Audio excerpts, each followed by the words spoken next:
ప్రభుత్వ టెర్రరిజంతో పెట్టుబడులు పరారైపోవడం.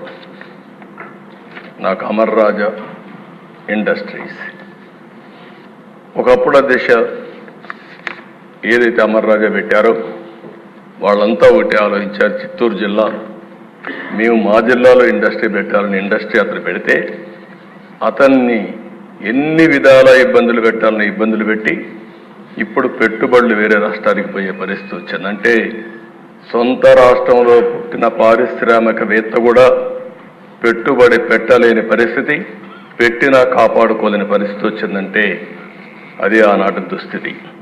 24% నిరుద్యోగం, దేశంలోనే అతిపెద్ద నిరుద్యోగం ఉన్న రాష్ట్రం మన రాష్ట్రం అయ్యే పరిస్థితికి వచ్చింది. 5 ఏళ్లలో దిశ విపరీతంగా క్రైమ్ రేటు పెరిగింది, దళితుల హత్యలు పెరిగిపోయినాయి, డోర్ డెలివరీ.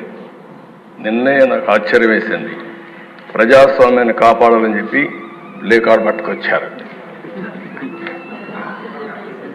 ఏం చెప్పాలో అర్థం కాలేదు. ఆ డోర్ డెలివరీ చేసిన వ్యక్తి కూడా ప్లేకార్డు. ఇంకొక పక్క దిశ ఎమ్మెల్యేల దాడులు. అబ్దుల్ సలాం ఆ కుటుంబాన్ని నేను ఇప్పుడు కూడా మర్చిపోలేకపోతున్నా. ఎంత దిశ మనిషి చనిపోవాలనుకున్నాడు, బాధలు భరించలేక. చనిపోవాలనుకుంటే వీళ్ళు మాట్లాడే మాటలిన తర్వాత నువ్వు చనిపోవాలనుకున్నా నిన్ను ప్రశాంతంగా చనిపోని నీ భార్య ఉంటుంది, గుర్తుపెట్టుకో, ఏం చేస్తావు చేసి చూపించమంటే నేను చనిపోయిన తర్వాత నా భార్యని ఏం చేస్తారో అని ఆలోచించి భార్య భర్త ఇద్దరు చనిపోవాలని ఆలోచించుకుని ఇద్దరం చనిపోవాలని మాట్లాడుకుని అప్పుడు మళ్ళీ ఆలోచించి మనం ఇద్దరం చనిపోతే ఈ ఇద్దరు పిల్లలు అనాథలైపోతారు, ఏం చేయాలని ఆలోచించినప్పుడు కాదు నలుగురం కూడా చనిపోవాలని నిర్ణయించుకుని నలుగురు వెళ్ళి రైల్వే ట్రాక్ మీద వాళ్ళిద్దరి పిల్లల్ని కట్టేసి ఆ ట్రాక్ కింద పడి బలవంతం మరణం చేసుకున్నారంటే అది సాధ్యమే. ఎంత నిస్సహాయ స్థితి. ఈ విషయం మనం గుర్తుపెట్టుకోవాల్సిన అవసరం అది జరిగితే పరామర్శించినటువంటి ఆనాటి ముఖ్యమంత్రి నిన్న అదే పార్టీకి ఒకప్పుడు చెందిన 2 వ్యక్తులు ఈరోజు ఒక అతను వ్యక్తిగత కారణాల వల్ల చంపితే దాన్ని రాజకీయం చేస్తూ ఢిల్లీకి పోయి ఈరోజు ఈ సభకు రాకుండా, సభకు వచ్చే ధైర్యం కూడా లేదు. అంటే చేసిన పనులు ఏమైనా ఉంటే చెప్పడానికి వస్తారు కానీ అది చేసే పరిస్థితి వచ్చారు. అధ్యక్ష డ్రైవర్ సుబ్రహ్మణ్యం, డాక్టర్ సుధాకర్ ఇప్పటికి కూడా జ్ఞాపకం. అధ్యక్ష సుధాకర్ ఏమడిగాడు? ఒక మాస్క్.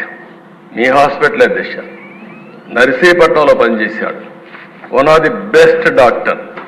ఒకటే అడిగాడు, నేను ఎంతైనా పనిచేస్తా కానీ కరోనా భయంకరమైన వ్యాధి, ఒకవేళ వస్తే మాకు కూడా ప్రమాదం ఉంటుంది, మాస్క్ ఇవ్వండి, అప్పుడప్పుడు మార్చండి అని ఒక మాస్క్ అడిగిన నేరానికి అహంకారమైన ఈ ప్రభుత్వం వేటాడి పిచ్చివాణి చేసి నడి రోడ్లో చంపేసే పరిస్థితికి వచ్చారు.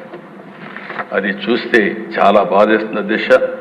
ఒక ఓం ప్రతాప్ వీళ్ళు పెంచిన లిక్కర్ రేట్ల గురించి విమర్శించాడని నెపంతో వాణ్ణి